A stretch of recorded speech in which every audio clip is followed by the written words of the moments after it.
নমস্কাৰ সকলোকে পুংখানুপুংখ জ্ঞান চেনেলটোলে পুনৰবাৰ স্বাগতম জনাইছো আজি আমি আসাম হিষ্ট্ৰী এটা বহুত important topic exam point of ভিউৰ পৰা যত নেকি থাকিব important battles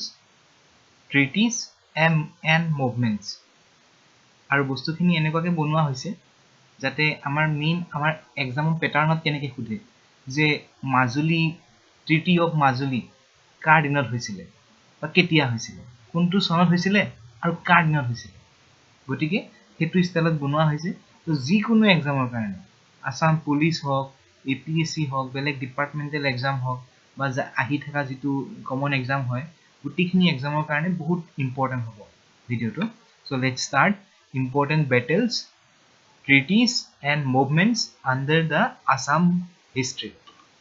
first important point etu kobo gole first muslim invasion hoy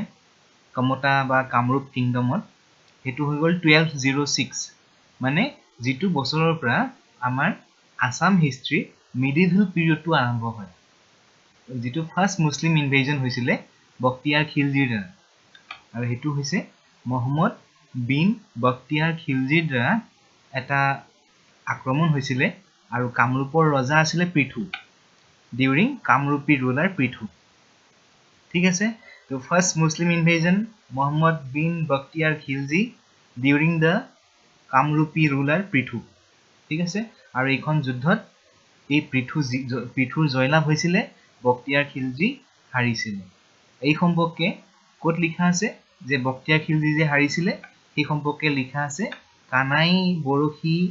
বুৱা ৰক ইনস্ক্ৰিপশন কানাই Borkhi rock ইনস্ক্ৰিপশন near Manikarneswar temple north Guwahati তো এইটো হল হিৰত লিখা লাইন টু মানে এইটো শকত লিখা আছে এনেকে ইমান শকত তুৰস্ক সকল আহি কামৰূপত ধ্বংসপ্ৰাপ্ত হয় বুলি লিখা আছে তো এইটো important 1206 from this 1206 medieval history of Assam started আৰু 1206 কোনে অ্যাটাক কৰিছিল বখতিয়াৰ খিলজিয়ে অ্যাটাক কৰিছিল আৰু সেই সম্পৰ্কত লিখা আছে Kanai Borkhi rock inscription north Guwahati near the Manikarneswar temple. Next, 1226. 1206 or ঠিক 20 বছৰৰ পাছত আহে 1226 হেতুত কোনে আক্ৰমণ কৰিছিল গিয়াসউদ্দিন খিলজি প্ৰথম হল বখতিয়াৰ খিলজি নেক্সট হৈ গল গিয়াসউদ্দিন খিলজি এই সময়ত ৰজা আছিল পৃথু এইখন যুদ্ধটো পৃথুৱে জয়লাভ কৰিছিল গিয়াসউদ্দিন খিলজিৰ পৰাজয় হৈছিল during কামৰূপী ৰুলাৰ পিঠুৰ দিনত হৈছিল কাৰণ পিঠুৱে ৰজা আছিল তেতিয়া নেক্সট 1228 আৰু এটা আক্ৰমণ হৈছিল পিঠুক হৰুৱাইছিল নাছিৰুদ্দিনে পিঠুক হৰুৱাইছিল 1228 পিঠুৰ সেই যুদ্ধত মৃত্যু হৈছিল during the কামৰূপী ৰুলাৰ পিঠু সেই বস্তুটোৱে খুধে যে এই ইনভেশনটো কোন চনত হৈছিল আৰু হেখিনি সময়ত ৰুলাৰ কোন আছিল এনেকুৱা ধৰণৰ খুদিব পাৰে তো তিনটা বস্তু আমাৰ কাৰণে ইম্পৰ্টেন্ট পইণ্ট ইয়াৰ টু নেক্সট ইভেন্ট টু আৰু কাৰ দিনত হৈছিল বস্তু এই তিনটা পইণ্ট মনত ৰাখিলে হ'ল আমাৰ তো নেক্সট 1257 তুগৰিল খাৰ আক্ৰমণ হৈছিল তুগৰিল খা আৰু তেতিয়া আছিল সন্ধ্যা পিঠুৰ পিছত পৰাক্ৰমী কামৰূপী ৰুলাৰ হল সন্ধ্যা এই সন্ধ্যাৰ ৰাজত্বৰ কালতে এটা আক্ৰমণ হৈছিল 1257 তুগৰিল খাৰ আক্ৰমণ আৰু এইখন যুদ্ধত বহুত টেকনিকেৰে সন্ধ্যাই তুগৰিল খাক হৰুৱাইছিল ডিউৰিং দ্য কামৰূপী ৰুলাৰ সন্ধ্যা তো এইখন যুদ্ধত সন্ধ্যাৰ জয় হৈছিল আৰু তুগৰিল খা হাৰিছিল এতিয়া এইখিনিলৈকে আমি যিকিটা পইণ্ট পালো 1206 মোহাম্মদ বিন বখতিয়াৰ খিলজি 1226 গিয়াসউদ্দিন খিলজি next 1228 নাছিৰুদ্দিন 1257 তুগৰিল খা তো চাৰিখন যুদ্ধ চাৰিবাৰ মুসলিম ইনভেজন হৈছিল পিঠুৰ দিনত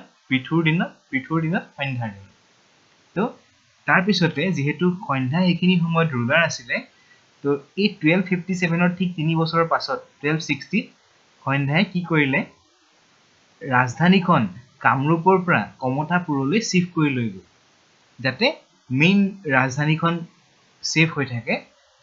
মানে বৰ্ডাৰ এৰিয়াটো এক্সপান্ড কৰি পেলাই কামৰূপৰ পৰা কমতাপুৰলৈ এক্সপান্ড কৰি লৈ গুচি গ'ল তেতিয়া মানে ৰাজধানীখন শিফট কৰাৰ লগে লগে এই পোৰশনটো গোটেই পোৰশনটো সেভ হৈ গ'ল কামৰূপ পোৰশনটো সেভ হৈ গ'ল কাৰণ এইখিনি জায়গাতে আক্ৰমণ কৰিলেহে কামৰূপ আহি পেলাই পাব গতিকে এটো এটা ইম্পৰ্টেন্ট পইণ্ট হয় কোন চনত আমাৰ কামৰূপৰ ক্যাপিটেলটো কমতাপুৰলৈ শিফট হৈছিল আৰু তেতিয়াৰ পৰা ৰজাসকলক কমতেশ্বৰ বুলি জনা হৈছিল কামেশ্বৰ বা কমতেশ্বৰ বুলি জনা হৈছিল তো এইখিনিতে আমাৰ চাৰিটা ইনভেজন ইম্পৰ্টেন্ট বখতিয়াৰ খিলজি গিয়াসউদ্দিন খিলজি নাছিৰুদ্দিন আৰু তুগৰীল খান ইয়াৰ কিটা এবাৰ চাই লব সবে নেক্সট ইম্পৰ্টেন্ট বেটেল 1362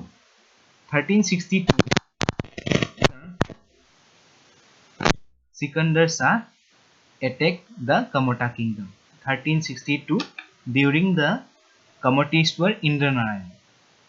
আমি আগতে হিষ্ট্ৰীত পাইছো যে এটা সময়ত গৌৰেশ্বৰ আৰু কমতেশ্বৰ দুটা ভাগত ভাগ হৈ গৈছিল মেইন শাসন ব্যৱস্থা তো এই কমতেশ্বৰ ইন্দ্ৰনাৰায়ণৰ সময়ত সিকান্দাৰ শাহৰ এটেক হৈছিল ইন দা কামাতা কিংডম 1362 নেক্সট 1498 এটো এক্সামৰ ফালৰ পৰা বহুত বেছি ইম্পৰ্টেন্ট হয় 1498 আলাউদ্দিন হুছেইন শাহৰ ইনভেজন হৈছিল কাৰ দিনত হৈছিল হেন ডাইনাষ্টিৰ লাষ্টৰ জন ৰুলাৰ নীলাম্বৰৰ দিনত হেন ডাইনাষ্টিৰ লাষ্টৰ জন ৰুলাৰ নীলাম্বৰৰ হৰুৱাই পেলাই হুছেইন শাহে মেইনলি কামৰূপখন ক্যাপচাৰ কৰি লৈছিল 1498 নেক্সট 1527 আহে নুসৰত শাহ invasion during the Ahom king Suhumung Nusrat Shah invasion তাৰ পিছতে এটো বহুত বেছি ইম্পৰ্টেন্ট 1532 তুৰ্বকৰ আক্ৰমণ তুৰ্বক ইনভেজন আৰু হেখিনি সময়ত আমাৰ মুলা গাভৰুৱে প্ৰাণ ত্যাগ কৰিছিল যুদ্ধত মানে তেওঁ পৰাক্ৰমেৰে যুঁজিছিলে এটা মহিলা সৈন্যবাহিনী লগত লৈ পেলাই যাৰ কাৰণে মুলা গাভৰু আজিও আমি মনত ৰাখো তুৰ্বক ইনভেজন ইম্পৰ্টেন্ট হয় তাৰ লগতে জড়িত হৈ আছে ফাচিংমুং বৰগোহাঁই মুলা গাভৰুৰ হাজবেন্ড হয় তাৰ পিছত কনসেং বৰপাত্ৰ গোহাঁই জড়িত হৈ আছে তুৰ্বকৰ হৰুৱাই পেলাই তুৰ্বকৰ মূৰটো কাটি পেলাই ৰজালে গিফ্ট লৈ গৈছিল হেনেকুৱা আছিল তো 1532 তুৰ্বক ইনভেজন তো এইখিনিতে এটা ইম্পৰ্টেন্ট পইণ্ট যেটো কনসেং বৰপাত্ৰ গোহাঁই নাম কলো আহোম হিষ্ট্ৰীত আহোম বুৰঞ্জীত কোৱা যায় লাচিত বৰফুকনৰ পাছতে সৈন্যবাহিনী পৰিচালনা কৰাত কমান্ডাৰ হিচাপে মানে second Lachit Borphukan first Konseng Borpatra Gohain second এনেকৈ কোৱা হয় তো আমি লাচিত বৰফুকনৰ লগতে কনসেং বৰপাত্ৰ গোহাঁই নামটো অকমান মনত ৰাখাটো দৰকাৰী তো during the Ahom king সুহুংমুং Turbak invasion 1532 তাৰ লগত জড়িত হৈ আছে মুলা গাভৰু ফাচিংমুং বৰগোহাঁই আৰু Konseng Borpatra Gohain next important battle 1547 এটো হল পিছলি পৰিয়া ৰণ বা পিছলা ৰণ বুলি কয় পিছলি পৰিয়া ৰণ বা পিছলা ৰণ this is first Ahom Koch conflict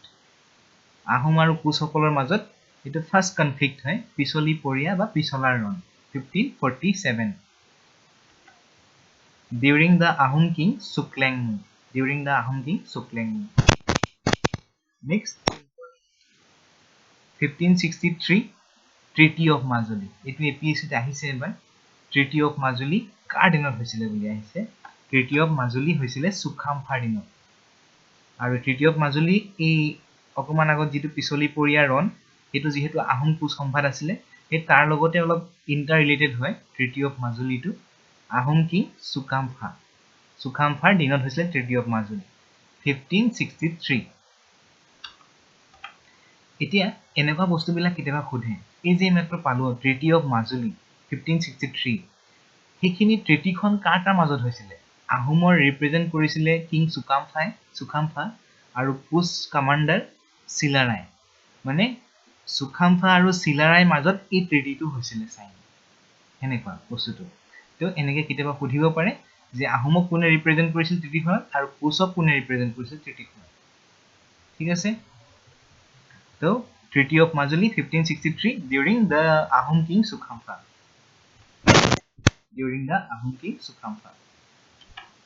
Next 1615 important hoy first Ahom-Mughal conflict. First Ahom-Mughal conflict eto Battle of Bharoli koy asolte jitu Zia Bharoli nodi khon ahi pelai thik Koliahumra dolongor usorote Bohoputo nodi ahi pelai porise aru hei portion tut Bohoputo nodir north phaleo Samdhara boli koy aru Bohoputo nodir south phaleo hekhini olop jega Samdhara boli koy to ei Bohoputo nodi khonor jitu confluence point Bharoli nodir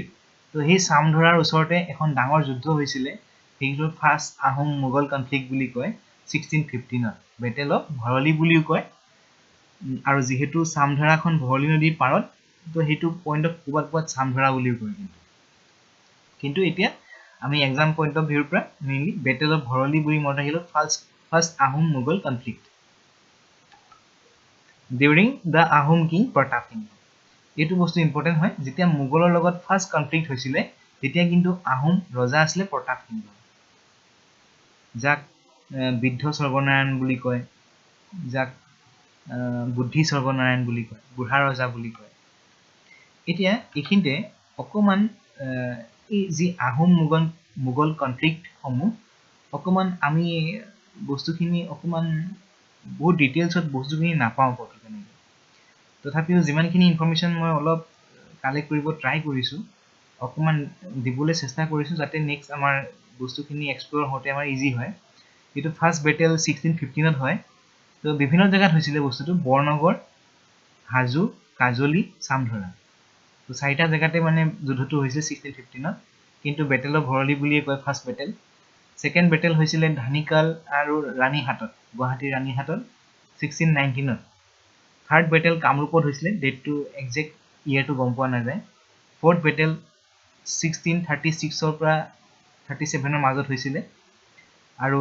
next 1642 pra 1662 leke tini khon man juddho hoisile boli mention ase next Mir Jumlar akromon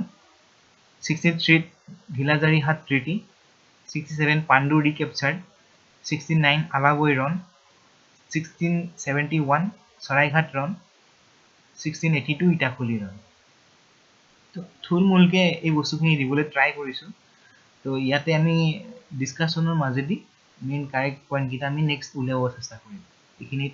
কোনে code কেনেকে information পাইছে তোমালোকো জনাবা আৰু ময়ো যিমানখিনি পাৰো চাম মানে এইখিনি জায়গাৰ পৰা মানে কাৰেক্ট ইনফৰমেশন কিটা আমি উলিয়াই আনিব লাগে যেহেতু Ahom-Mughal conflict বুলি কলে স্টার্ট হয় 1615 ৰ পৰা 1682 লৈকে এই পোৰচনটোতে মানে গুটি Ahom-Mughal conflict খিনি ঘুমাই আছে আৰু মেনশন আছে যে 17 বাৰ হৰুৱাইছিলে বুলি কয় 17 বাৰ আক্ৰমণ কৰিছিলে বুলি কয় মুঘল সকলে 17 বাৰ আক্ৰমণ কৰিছিলে বুলি কয় কিন্তু এই গুটি বস্তুখিনি ক্যালকুলেট কৰি 17 বাৰ পোৱা না যায় তো হয়তো এতিয়াও ইনফৰমেশন খিনি কোত ঘুমাই আছে মানে আমাৰ তো ইখিনতে এটা ইম্পৰ্টেন্ট পইণ্ট আছে এটো হল অসুৰৰ আলি ট্ৰিটি Ahom-Mughal conflictor এটা পাৰ্ট হয় অসুৰৰ আলি ট্ৰিটি 1639 ত অসুৰৰ আলি ট্ৰিটি আৰু এই ট্ৰিটি মতে বৰ্ডাৰটো এনেকুৱা আছিল যে বৰনদী ব্ৰহ্মপুত্ৰ নদীৰ নৰ্থ ফালে বৰনদীৰ ৰাইট পোৰশনটো আহোমৰ আৰু বৰনদীৰ লেফট পোৰশনটো মোগলৰ আৰু ব্ৰহ্মপুত্ৰ নদীৰ সাউথত যেটো অসুৰৰ আলি মানে ৰাজগড় ৰোডটো বৰ্তমান সানমাৰীৰ যেটো ৰাজগড় ৰোডটোৰ মানে ৰাইট ফালে এখিনি আহোম আৰু ৰাজগড় ৰোডৰ লেফট ফালে এখিনি মোগল তো দুটা এটা মানে বাউন্ডাৰী মানে ফিক্স কৰিছিলে বৰনদী নৰ্থ ফালে ব্ৰহ্মপুত্ৰ নদী আৰু অসুৰৰ আলি মানে ৰাজগড় ৰোডটো লেফট ফালে লৈ এটো হল অসুৰৰ আলি ট্ৰিটি তো হেতু কিবা খুদে বৰনদীৰ নামটো খুদিবলৈ খুদিব পাৰে during the Ahom king this Asurar Ali treaty মানে হৈছিলে during the Ahom king Pratap Singha এতিয়া এটো বস্তু ইম্পৰ্টেন্ট হয় যে অসুৰৰ আলি যেতিয়া ট্ৰিটি সাইন কৰিছিলে যে ট্ৰিটি সন্ধিটো হৈছিলে 1639 ত আহোমক কোনে ৰিপ্ৰেজেন্ট কৰিছিল আৰু মোগলক কোনে ৰিপ্ৰেজেন্ট কৰিছিল আহোম জেনেৰেল মোমাই তামুলী বৰবৰুৱা আৰু মোগল ফৌজদাৰ আল্লাহ ইয়াৰ খান তেওঁলোকৰ মাজতে সন্ধিটো হৈছিল ঠিক আছে তো কেতিয়াবা ট্ৰিটি বিলাকত মানে কেতিয়াবা তেওঁলোকৰ এজন জেনেৰেল থাকে কেতিয়াবা হয়তো কমান্ডাৰ থাকে কেতিয়াবা ৰজা নিজে থাকে ঠিক আছে তো এতিয়া এইটো যেনেকে আছে আহোম জেনেৰেল মই তামুলী বৰবৰুৱা মুঘল ফৌজদাৰ আলায়াৰ খান in Osurur Ali Treaties 1639 during the Ahom King Pratap Singh. Okay, so next point 1662 it to Mir Jumla's invasion. Mir Jumla's invasion 1662 AD during the Ahom King Jaidha Singh. Ar Jaidha Singh এই আক্ৰমণত মানে অকন পলাই গুছি গৈছিল যাৰ কাৰণে তেওঁ ভগনীয়া ৰজা বুলি কোৱা হয় পলাই যোৱাৰ কাৰণে ভগনীয়া ৰজা বুলি কোৱা হয় নেক্সট সেই বছৰৰ যুদ্ধৰ পিছৰ বছৰত ট্ৰিটি অফ ভিলাজাৰী ঘাট হৈছিল ট্ৰিটি অফ ভিলাজাৰী ঘাট during the Ahom king Jayadhwaj সিংহ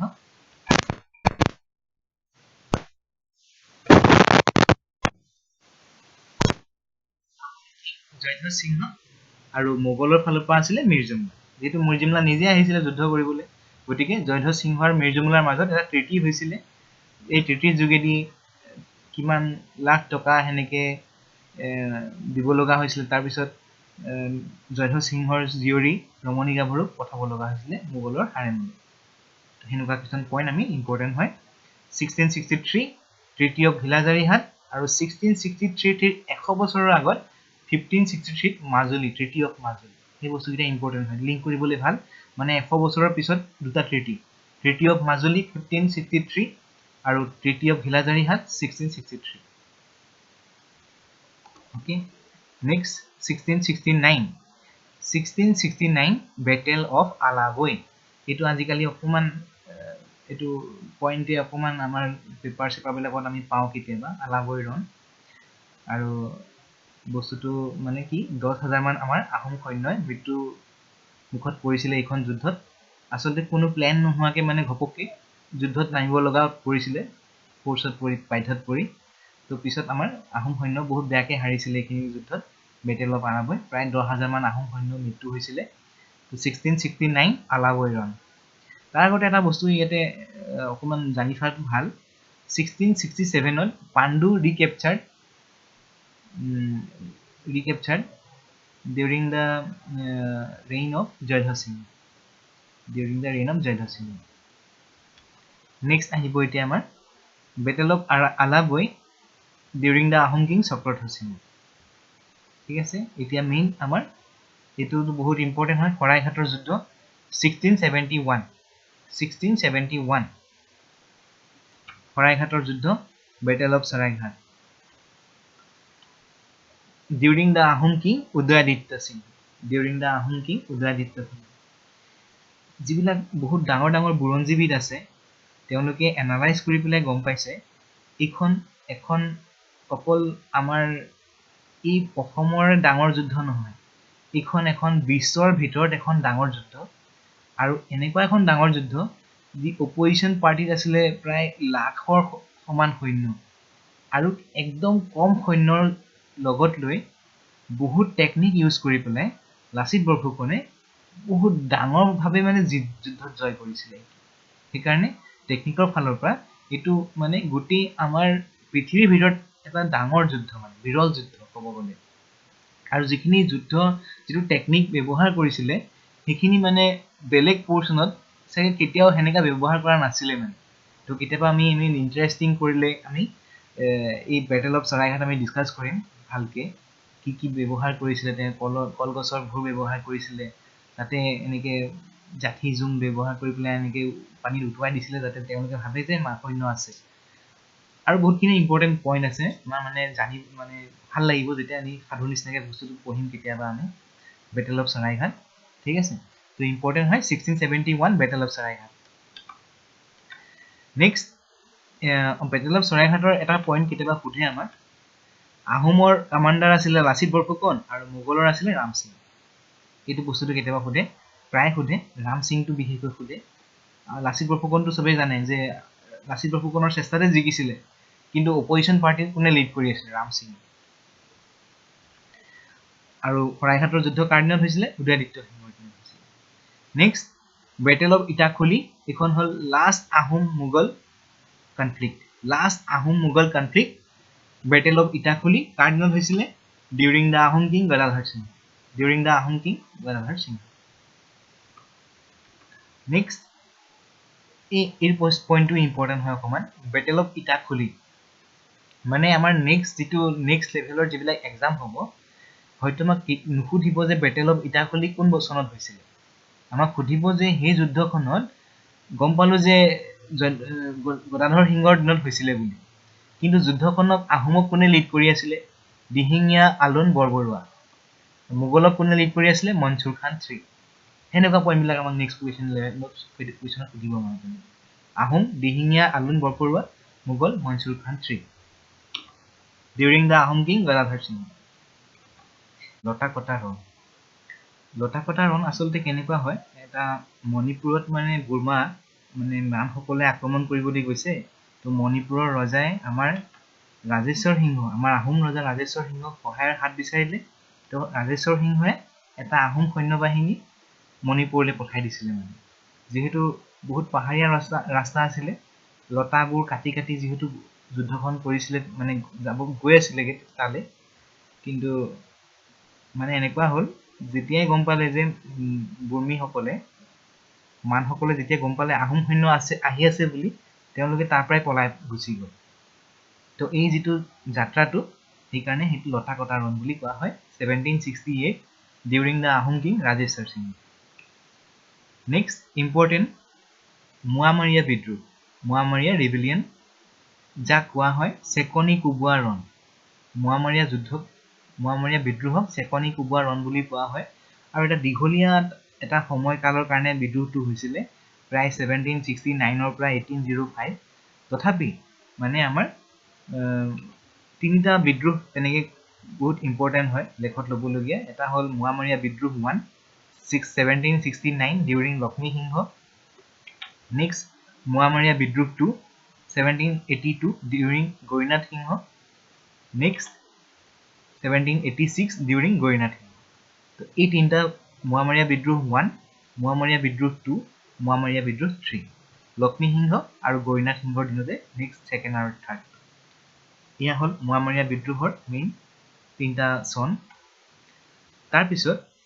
আহে 1795ৰ দন্দুৱা দ্ৰোহ এইটো প্ৰায় সোধে দন্দুৱা দ্ৰোহৰ নেতা কোন আছিলে মেইন দন্দুৱা দ্ৰোহৰ নেতা আছিলে হৰদত্ত আৰু বীৰদত্ত আচলতে কি যেতিয়া মোৱামৰীয়া বিদ্ৰোহ হৈ পেলাই মূল শাসন ব্যৱস্থা বহুত দুৰ্বল হৈ গ'ল যেতিয়া আহোম কিং কমলেশ্বৰ সিংহ ৰাজপাটত উঠিছিলে তেতিয়া কামৰূপৰ ফালে দুজন নেতাই মানে নিজক মানে লিডাৰ বুলি শাসক বুলি তেওঁলোকে ঘোষণা কৰি দিলে ডাইৰেক্ট তো সেই তাৰ পৰাই এটা দ্ৰোহ এটা আৰম্ভ হৈছিলে মানে দন্দুৱা দ্ৰোহ লিডাৰ আছিলে Haradatta Biradatta 1795 during the Ahom king Kamaleswar Singha next important Burmese invasion মানৰ আক্ৰমণ সেইটো প্ৰায় 1816 পৰা 1824 মানে এংলো বুৰ্মিজ ৱাৰলৈকে আছিলে প্ৰায় সেইখিনি সময়ত আমাৰ অসমৰ শাসন ব্যৱস্থা বহুত বেয়া পৰ্যায় পাইছিলে গৈ পেলাই লগতে আমাৰ মানুহৰ জীৱন ধাৰণৰ মূল্য একেবাৰে নোহোৱা হৈ গৈছিলে বুলি ক'ব পাৰি মানে আমাৰ তাৰ আগতো যিটো মোৱামৰীয়া বিদ্ৰোহ হৈছিলে মোৱামৰীয়া বিদ্ৰোহতো আমাৰ অৱস্থা বহুত বেয়া আছিলে কিন্তু মানৰ আক্ৰমণে মানে তাৰ চৰম পৰ্যায় পাইছিলে এইখিনি সময়ত তো ইয়াৰ ভিতৰত প্ৰথম Burmese invasion first Burmese invasion 1816 during Chandrakanta Singha second Burmese invasion during Purandar Singha 1819 third Burmese invasion 1821 during Chandrakanta Singha তো এইকেইটাই হ'ল বুৰ্মিজ ইনভেজন 1, 2 and 3 কেতিয়াবা ডাইৰেক্ট এক্সামত সোধে বুৰ্মিজ ইনভেজন ছেকেণ্ডটো কেতিয়া হৈছিল ঠিক আছে না সুধিব বুৰ্মিজ ইনভেজন ফাৰ্ষ্টটো কাৰ দিনত হৈছিল হেনেকুৱা বস্তু সুধিব পাৰে নেক্সট ইম্পৰ্টেণ্ট বেটেল সেইটো হৈ গ'ল এংলো এইটো মহগড় ৰণ এটা সময় আহিছিলে মানে আমাৰ এনেকুৱা য'ত চন্দ্ৰকান্ত সিংহ ইনে নামতহে ৰজা হৈ আছিলে কিন্তু মেইন মানে চন্দ্ৰকান্ত সিংহৰ নামতহে ৰজা হৈছিলে মেইন কিন্তু শাসনভাৰ চলাই আছিলে যোগেশ্বৰ সিংহ এই যোগেশ্বৰ সিংহৰ আকৌ নিজৰ ভগ্নীক মান ৰজালে বিয়া দিয়া হৈছিল যাৰ কাৰণে তেওঁ হৈ গ'ল ভনী জোৱাই হয়নে মানে যোগেশ্বৰ সিংহৰ ভনী জোৱাই হ'ব মানে মান ৰজা গতিকে নিজৰ মানুহকে ৰাখি পেলাই মেইন মানেহে শাসন কৰিছিলে সেইখিনি সময়ত আৰু সেইখিনি সময়ত আহোমসকলে বুৰ্মিসকলৰ বিপক্ষে মানে শেষ পৰ্যায়ৰ এটা মানে চেষ্টা কৰিছিলে ৰণৰ হেতুৱে হ'ল মহগড় ৰণ 1822 মহগড় ৰণ 1822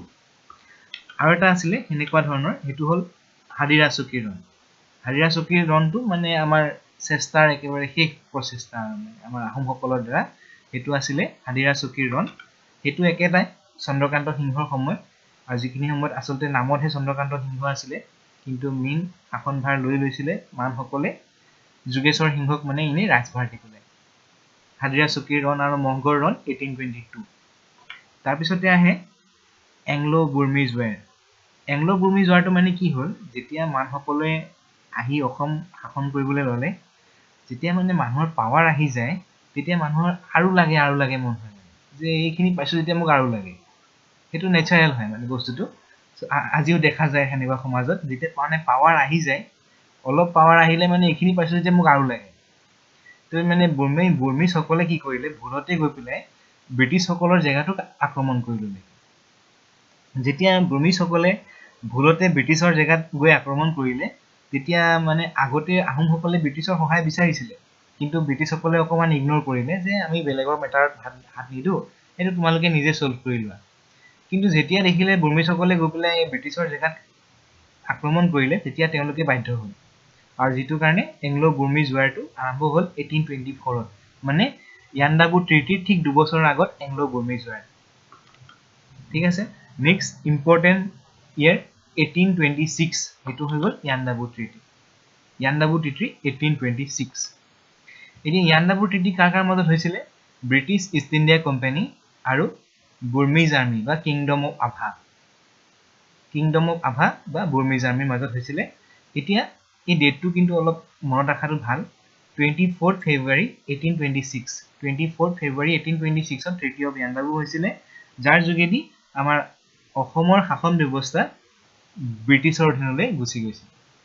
আৰু এই ট্ৰিটিখন হওঁতে ব্ৰিটিছৰ ফালৰ পৰা ৰিপ্ৰেজেন্টেটিভ আছিলে জেনেৰেল ছাৰ আৰ্চিবল্ড কেম্বেল আৰু বুৰ্মিজ আৰ্মিৰ ৰিপ্ৰেজেন্টেটিভ আছিলে মহামিন হালা কিও কাও হাটিন তো এইটো নাম মনত ৰাখিব নালাগে এইটো নাম মনত ৰাখিব গ'লে আমি হয়তো নিজৰ নামেই পাহৰি যাম কেতিয়াবা তো মেইনলি ইয়েটো মনত ৰাখিলেই হ'ল আৰু কাৰ মাজত হৈছিলে সেইটো সুধিব পাৰে ব্ৰিটিছ ইষ্ট ইণ্ডিয়া কোম্পানী আৰু কিংডম অফ আভা এই বস্তুটো মনত ৰাখিলে আৰু হয়তো এইটো অকমান যেহেতু অলপ পাৰি এইটো আৰ্চিবাদ নিচিনাকে অকমান তো আৰ্চিবাদ কেম্বল নিচিনাকে মনত ৰাখিব পাৰি তো এইটো অলপ চাইটো হ'লে ভাল আৰু ইম্পৰ্টেন্ট বেটেলছ নেক্সট 1828 এইটো কি হ'ব পাৰে বাৰু 1828 ত এটা ফাৰ্ষ্ট বিদ্ৰোহ হৈছিলে অসমৰ ফালৰ পৰা মানে বিপক্ষে অসমৰ মানে ফাৰ্ষ্ট বিদ্ৰোহ ব্ৰিটিছৰ বিপক্ষে ফাৰ্ষ্ট ৰিভল্ট এগেইনষ্ট ব্ৰিটিছ বাই গোমধৰ পোৱাৰ এই বছৰটো বহুত ইম্পৰ্টেন্ট 1826 ইয়াণ্ডাবু ট্ৰিটি ঠিক 2 বছৰ পাছত 1828 ফাৰ্ষ্ট ৰিভল্ট এগেইনষ্ট ব্ৰিটিছ বাই গোমধৰ পোৱাৰ ঠিক আছে নেক্সট 1830 পিয়লি ফুকন মানে বদন বৰফুকনৰ পুত্ৰ পিয়লি ফুকনক ফাঁসি দিয়া হৈছিলে পিয়লি ফুকন আৰু জিউৰাম দুলিয়া বৰুৱাক ফাঁসি দিয়া হৈছিলে in the bank of the Sivasagar tank Sivasagar যেটো পুখুৰী আছে শিৱসাগৰ পুখুৰীৰ পাৰতে পিয়লি ফুকন আৰু জিউৰাম দুলিয়া বৰুৱাক ফাঁসি দিয়া হৈছিলে 1830 এটো পইণ্ট ইম্পৰ্টেন্ট বেটেলছত নপৰে যদিও বহুত ইম্পৰ্টেন্ট হয় এটো সেইকাৰণে মই এড কৰিছো আৰু কেতিয়াবা এক্সামত সোধে ক'ত দিয়া হৈছিলে শিৱসাগৰ টেংক নে যোৰহাট জেল তো এইটো ফাৰ্ষ্ট যেটো ফাঁসি হৈছিলে হেতু শিৱসাগৰ টেংকৰ ঠিক আছে মেইনলি যিবিলাক খাৰ ঘৰ আছিলে এই খাৰ ঘৰ বিলাক জ্বলাই দিছিলে মানে আসলতে তো তাৰ মানে মেইন হেতু ৰিজনতে মানে তেওঁলোকক ধৰিছিলে পিয়লি ফুকন আৰু জিউৰাম দুলিয়া বৰুৱাক তেওঁলোকক ধৰি পেলাই ফাঁসি দিয়া হৈছিল নেক্সট 1858 আমি জানো যে 1857 ত সিপাহী বিদ্ৰোহ সেপয় মটনি হৈছিলে তো 1858 ত আৰু দুজন মানুহক ফাঁসি দিয়া হৈছিলে মনিৰাম দেৱান আৰু পিয়লি বৰুৱা এজন হল পিয়লি ফুকন আৰু এজন হল পিয়লি বৰুৱা মণিৰাম দেৱান আৰু পিয়লি বৰুৱাক ফাঁচি দিয়া হৈছিল ক'ত যোৰহাট জেল তেখেত আছিলে অসমৰ প্ৰথমজন চাহ খেতিয়ক মণিৰাম দেৱান এনেকুৱা আছিলে মণিৰাম দেৱান যেতিয়া গোটেই আমাৰ অসম ৰিজনটোত যেতিয়া 8খন চাহ বাগিচা আছিলে তাৰ ভিতৰত এখনহে ব্ৰিটিছৰ বাকি 7খন চাহ বাগিচা মণিৰাম দেৱানৰ আছিল এনেকুৱা এটা পৰ্যায় আছিলে মানে প্ৰথম মণিৰাম দেৱান আৰু পিয়লি বৰুৱাক ফাঁচি দিয়া হৈছিল 1858 ইন যোৰহাট জেল নেক্সট এটো কিহৰ কাৰণে ইম্পৰ্টেন্ট বাৰু 1861 ইম্পৰ্টেন্ট হয় ফুলগুৰি ধেৱা বা Phulaguri peasant uprising first peasant uprising Phulaguri Dhewa 1861 Phulaguri হল এটা নগাঁৱৰ জেগাৰ নাম ফুলগুৰি নেক্সট 1894 ৰঙিয়া কৃষক বিদ্ৰোহ ৰঙিয়া পিজেন্ট আপৰাইজিং 1894 সেম ইয়াৰতে পথৰুঘাট ৰাইজ মেল বা পথৰুঘাট পিজেন্ট আপৰাইজিং 1894 পথৰুঘাট হল দৰঙৰ এটা জেগা নেক্সট 1938 টো কিহৰ কাৰণে বিখ্যাত এটো অলপ এডিশনাল পইণ্ট হয় ডিগবৈ ৰিফাইনাৰীত লেবাৰ ইউনিয়ন এটা ফৰ্ম হৈছিল আৰু তেওঁলোকে কিমান ডিমান্ড ৰাখিছিলে আৰু সেই ডিমান্ড কিটা ফুলফিল নোহোৱাৰ কাৰণে ষ্ট্ৰাইক কৰিছিল তো এই ডিগবৈ লেবাৰ ইউনিয়নৰ ষ্ট্ৰাইক এটা হৈছিল 1938 ডিগবৈ কিহৰ কাৰণে বিখ্যাত ডিগবৈ ইণ্ডিয়াৰ ভিতৰত ফাৰ্স্ট ৰিফাইনাৰী হয় আৰু ওৱৰ্ল্ডৰ ভিতৰত সেকেন্ড ৰিফাইনাৰী নেক্সট 1943 আৰু এজন লোকক ফাঁচি দিয়া হৈছিল কুশল কোঁৱৰ ক'ত ফাঁচি দিয়া হৈছিল যোৰহাট জেল ক'ৰ আছিল গোলাঘাটৰ আছিল শহীদ Kushal Konwar 1943 next 1956 refinery movement 1 অসমত এটা ৰিফাইনাৰী মুভমেন্ট হৈছিল মানে এনেকুৱা আছিল যে যেহেতু ক্ৰুড অইল বেলেগ বেলেগ জায়গাত পাবলৈ ধৰিছিল আমাৰ ক্ৰুড অইলটো তেওঁলোকে বিহাৰলৈ লৈ যাবলৈ চেষ্টা কৰিছিল সেন্ট্ৰেল গভৰ্ণমেন্টৰ ফালৰ পৰা কিন্তু আমাৰ অসমৰ লোকসকলে প্ৰটেষ্ট কৰিছিল যেহেতু আমাৰ ইয়াত পোৱা ক্ৰুড অইল হয় গতিকে আমাৰ ইয়াতে ৰিফাইনাৰী লাগিব গতিকে তাৰ মুভমেন্ট হৈছিল আৰু যাৰ ফলস্বৰূপে আমি পাইছিলো নুনমাটি ৰিফাইনাৰী গুৱাহাটী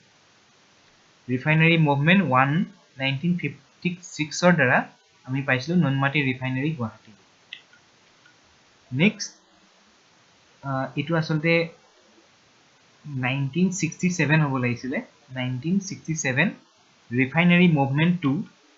যাৰ ফলস্বৰূপে পাইছিলো আমি বঙাইগাঁও ৰিফাইনাৰী মানে দুটা ৰিফাইনাৰী মুভমেন্ট হৈছিল এটা ৰিফাইনাৰী মুভমেন্টৰ যোগেদি আমি নুনমাটি ৰিফাইনাৰী পালো আৰু সেকেন্ড মুভমেন্টত আমি বঙাইগাঁও ৰিফাইনাৰী পালো এটো 1967 হলো মই কমেন্ট সেকশনত কৈ দিম এটো এক্সাক্ট ইয়াৰটো ৰিফাইনাৰী মুভমেন্ট 2 নেক্সট 1960 এটা ল্যাঙ্গুৱেজ মুভমেন্ট হৈছিল আমাৰ ভাষা আন্দোলন হৈছিল আসাম ল্যাঙ্গুৱেজ মুভমেন্ট 1 1960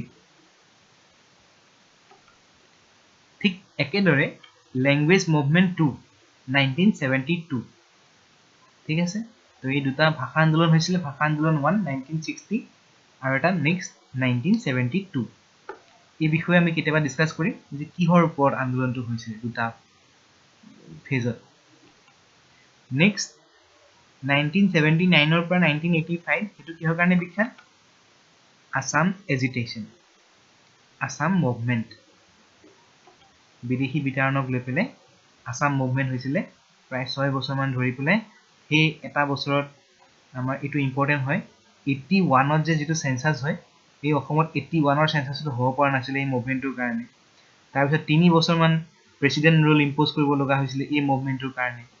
2-3 বছৰ মান লৰাছালি মেট্ৰিক পৰীক্ষা হাই সেকেন্ডাৰী পৰীক্ষা দিব পৰা নাছিল এই মুভমেন্টৰ কাৰণে ঠিক আছে বহুত বস্তু ইনভলভ হৈ আছে এই আসাম মুভমেন্টৰ সময়ছোৱাত নেলি হত্যাকাণ্ড হৈছিল 1983 নেলি হত্যাকাণ্ড তাৰপিছত 1985 ত আসাম একৰ্ড সাইন হৈছিল ঠিক আছে আৰু এই বস্তুটো মই এড কৰা নহল আসাম একৰ্ডখন সাইন হওঁতে কোন কোন নেতা প্ৰেজেন্ট আছিল এই বস্তুটো কেতিয়াবা খুধি ঠিক আছে আসাম একৰ্ড সাইন ইন 1985 এতিয়া ৰিজাল্টস অফ আসাম একৰ্ড কি পাইছিলো আমি আসাম একৰ্ডৰ পাছত Assam university Silchar Tezpur central university IIT Guwahati Numaligarh refinery gas cracker project Dibrugarh Lepetkata Jyoti চিত্ৰবৰ্ণৰ ইনোভেশ্যন শংকৰদেৱ কলাক্ষেত্ৰ এই গোটেই বস্তুখিনি পাইছিলোঁ আমি আসাম একৰ্ডৰ ফলস্বৰূপে এতিয়া আমি গম পালোঁ যে শোধনাগাৰ আন্দোলন মানে ৰিফাইনাৰী মুভমেণ্ট 1ৰ ফলত নুনমাটি ৰিফাইনাৰী মুভমেণ্ট 2ৰ ফলত বঙাইগাঁও ৰিফাইনাৰী আৰু আসাম মুভমেণ্টৰ ফলত নুমলীগড় ৰিফাইনাৰী আৰু গেছ কেকাৰ আমি পাইছিলোঁ ঠিক আছে তো এইখিনি আমি কেতিয়াবা মূল্যাংকন কৰিম যে ইমানখিনি মুভমেণ্ট কৰি পেলাই যে আমি ইমানখিনি বস্তু পালোঁ তাৰ এতিয়া আমি ব্যৱহাৰটো আমি কৰিব পাৰিছোঁনে নাই বা আমাৰ মানুহখিনি তাত ভালকে এংগেজ হ'ব পাৰিছেনে নাই সেইটো আমি কেতিয়াবা ডিছকাছ কৰিম বেলেগ এটা video' next 2003 Bodo peace agreement signed যাৰ যোগেদি বড়োলেণ্ড টেৰিটৰিয়েল কাউন্সিল ফৰ্ম হৈছিলে 2003 তৰুণ গগৈ চৰকাৰৰ সময়ত এইটো বহুত ডাঙৰ এটা এগ্ৰিমেণ্ট হয় যাৰ যোগেদি কোকৰাঝাৰ চিৰাং বাক্সা ওদালগুৰি চাৰিখন ডিষ্ট্ৰিক্ট লৈ পেলাই Bodoland territorial area district BTAD area form হৈছিলে সেইটো এটা ডাঙৰ এটা পইণ্ট আমাৰ কাৰণে নেক্সট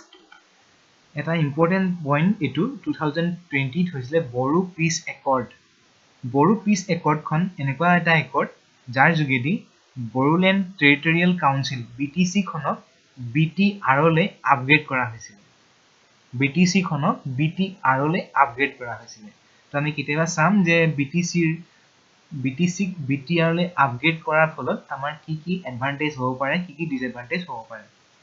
তো এইখিনি আছিলে main point important battles movements and treaties ঠিক আছে তো আমি অকমান থুলমুলকে গোটেই বস্তুখিনি সামাৰাইজ ফৰ্মত চাবলৈ ওলাইছো 1498ত আলাউদ্দিন হুছেইন শাহ ইনভেজন 1498ত নেক্সট 1527 নুসৰত শাহ invasion next 1532 Turbak invasion next 1547 পিছলি পৰিয়া ৰণ আহোম কুচ নেক্সট 1563 ট্ৰিটি অফ মাজুলী য'ত মানে ৰেড পইণ্টটো দিয়া আছে মানে বেছি important next 1615 battle of Bharali মানে জিয়া ভৰলী এইটো first battle between Ahom and Mughal next 1639 অসুৰৰ আলি ট্ৰিটি ইম্পৰ্টেণ্ট হয় next 1662 Mir Jumla's invasion important next 1663 treaty of Gilajhari Ghat important next 1669 battle of Alaboi এইখিনি গোটেইকেইটা important 1671 battle of Saraighat 1682 battle of Itakhuli 1768 Latakata ৰণ 1769 first Moamoria rebellion 1782 second Moamoria rebellion 1786 third Moamoria ৰিবিলিয়ন তো এইটো কেতিয়াবা সুধে এনেকে প্ৰথমবাৰ কেতিয়া হৈছিলে মোৱামৰীয়া বিদ্ৰোহ সেকেন্ড টাইম কেতিয়া হৈছিলে থাৰ্ড টাইম কেতিয়া হৈছিলে গোটেইকেইটা মনত ৰখাটো দৰকাৰী নেক্সট দন্দুৱা দ্ৰুপ 1795 Haradatta Biradatta leader next 1816 first Burmese invasion next 1819 second Burmese invasion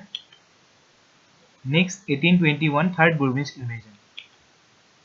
next 1822 Mahgarh ৰণ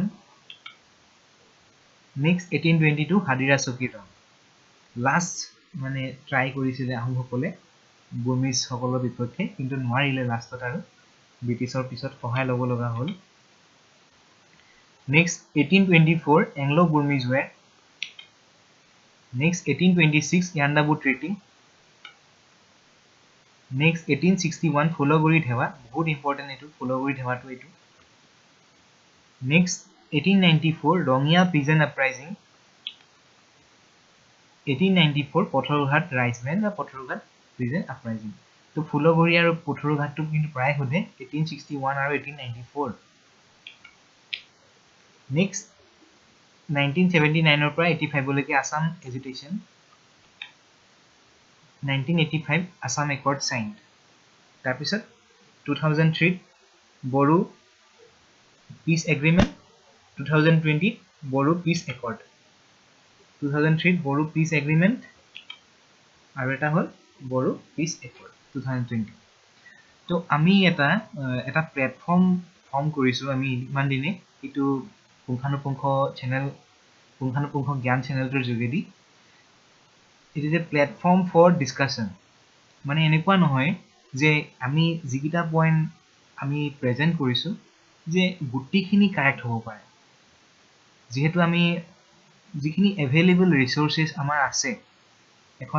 এখন টাউনৰ এখন কিতাপৰ দোকানত যিখিনি বস্তু পোৱা যায় তো সেইখিনি প্ৰায় বস্তুখিনি মিলাই পেলাই আমি ভিডিওটো বনাও ঠিক আছে এনেকুৱা নহয় যে মই ডিস্ট্ৰিক্ট লাইব্ৰেৰীত গৈ পেলাই বা গুৱাহাটী ইউনিভাৰ্চিটি লাইব্ৰেৰী বা ডিব্ৰুগড় ইউনিভাৰ্চিটি লাইব্ৰেৰীত গৈ পেলাই বহি গুটি ইনফৰমেশনখিনি কালেক্ট কৰি পেলাই বনাইছো এনেকুৱা নহয় তো আমি এনেকুৱা এটা ষ্টেজত আছো ডিসকাশনৰ যোগেদি আমি নিজৰ ইনফৰমেশনখিনি আমি এক্সপ্লোৰ কৰিব লাগে তো কেতিয়াবা হয়তো দুই এটা সৰু সুৰা ভুল হৈ যায় তো আমি প্লিজ কমেন্ট বক্স সেকশনত মানে তোমালোকে কমেন্ট কৰিবা যে স্যাৰ এটো হয় না নহয় যে এবাৰ কনফাৰ্ম কৰি পেলাই ক'ব এতিয়া বহুতে মোক কমেন্ট কৰি পেলাই কয় ময়ো চাও তেতিয়া বস্তুখিনি বহুতখিনি বস্তু মানে আমি সঠিক কৰিব পাৰিম কাৰণ চোৱা আমাৰ ইণ্ডিয়াৰ population hall 120 crore according to 2011 census অসমৰ পপুলেশ্যন হল 3 crore মানে প্ৰায় 117 কোটি মানুহে নিজৰ ৰিজনেল আমাৰ অসমক বাদ দি পেলাই নিজৰ ৰিজনেল জিকে পঢ়ে বা নেশনেল জিকে পঢ়ে বা ইন্টাৰনেশনেল জিকে পঢ়ে অকল এই 300 কোটি মানুহে আমাৰ অসমৰ জিকে পঢ়িব লগা হয় যিখিনি মানুহে তাকো মানে পঢ়া শুনাৰ লগত জড়িত হৈ আছে বা এক্সাম সিজন দিব লগা হয় তো কিমান কম শতাংশ মানুহ চাগে ইয়াৰে পঢ়া শুনাৰ লগত জড়িত হৈ আছে বা এইবিলাক আমি ডিসকাস কৰো এনেকে তো আমাৰ এটা বহুত ডাঙৰ এটা দায়িত্ব এটা আছে যে আমি নেক্সট জেনাৰেশনক আমি বস্তুখিনি ভালকে দিও তেওঁলোকে যাতে এটা কম্পিটিশন এনভায়ৰনমেন্ট এটা ভালকে পায় যত নেকি ঘপককে যিকোনো এটা বস্তু বিচাৰিলে পাই যায় তো কেতিয়াবা আমি হয়তো এতিয়া আমি যেটো বস্তু পোৱা নাই আমি যেটো নাপালো যাতে নেক্সট জেনাৰেশনে ভালকে পায় তো আমি তাৰ কাৰণে সবেই চেষ্টা কৰিব লাগিব তোমালোকেও পঢ়া আমিও পঢ়ো চাও যিকিনা বস্তু আমি ভালকে নাই আমাৰ পাবলিশ হোৱাই নাই এতিয়াও মানে ভালকে এখন কিতাপত গুটিখিনি বস্তু নাপাও তো এইটো প্ল্যাটফৰ্মৰ যোগেদি আমি ডিসকাশনৰ থ্ৰুত মানে বস্তুখিনি আমি এক্সপ্লোৰ কৰিব ট্ৰাই কৰিম আৰু এটা ধুনীয়া এটা আসাম জিকে আমি ফৰ্ম কৰিব চেষ্টা কৰিম যাৰ যোগেদি আমি আসাম জিকে থ্ৰুদি আমি সাম নেশনেল জিকে আৰু নেশনেল জিকে থ্ৰুদি সাম আমি ইন্টাৰনেশনেল জিকে ওকে সো এইখিনি মোৰ ৰিকুৱেষ্ট হয় সবে বস্তুখিনি চাবা যদি কিবা মিল পোৱা নাই বা একে পোৱা নাই ডাউট থাকে কমেন্ট কৰিবা কমেন্ট সেকশনত তো আমি পুংখানুপুংখ জ্ঞান চেনেলটোৰ যোগেদি Assam history Assam geography Assam polity Assamese literature art and culture APSC previous year কুৱেশ্যন paper discussion national park wild life sanctuary Brahmaputra river system tributaries of Brahmaputra river biosphere river tiger reserve গুটিখিনি ডিসকাস কৰিব চেষ্টা কৰিছো এনেকুৱা এটা full fledged Assam base GK channel আমি form কৰিব গৈ আছো যাৰ যোগেদি আমাৰ অসমৰ ল'ৰা-ছোৱালীসকল যথেষ্ট উপকৃত হ'ব পাৰে যিকোনো এটা বস্তু বিচাৰিলে পাব পাৰে যেহেতু এটা বহুত ডাঙৰ কম্পিটিশনৰ এনভায়ৰনমেন্ট ক্ৰিয়েট হৈছে লাহে লাহে ইণ্ডিয়াত এনেকুৱা হৈছে আজি মানে এটা যদি ভাল ডিপাৰ্টমেন্টাল এক্সাম এটা পাতা যায় হেতু হয়তো ওয়াৰ্ল্ড ৰেকৰ্ড হৈ যাব মানে ইমান ল'ৰা-ছোৱালী এক্সাম দিব লগা হয় তো যেহেতু এটা আনষ্টেবল এটা ক্ৰিয়েট হৈছে সমাজত গতিকে আমি সবেই কষ্ট কৰা দেখা পাওঁ আজিকালি এতিয়া গতিকে আমি ভাল এটা এনভায়ৰনমেন্ট আমি নিজে ক্ৰিয়েট কৰিব লাগিব যাতে কষ্ট কৰা মানুহখিনিয়ে যাতে ভালকে উপকৃত হ'ব পাৰে তো সেইখিনি আসলে মেইন পইণ্ট যদি পইণ্টখিনি উপকৃত মানে উপযোগী বুলি ভাবিছে তেতিয়াহলে সাবস্ক্ৰাইব কৰক আৰু নিজৰ ভাল লগা ফ্ৰেণ্ডক শ্বেয়াৰ কৰক আৰু আমাৰ আপোনালোকৰ এটা সাবস্ক্ৰাইব আৰু এটা কমেন্টে আমাক ইনস্পায়াৰ কৰে নেক্সট আৰু ভিডিও বিলাক বনাবৰ কাৰণে আৰু ভালকে তো আশা কৰো এই ভিডিওটো বহুত হেল্পফুল হ'ব দুদিন লাগিলে এটো বনাওতে ভালকে পুৰা thanks for watching never stop learning stay safe and healthy thank you so mass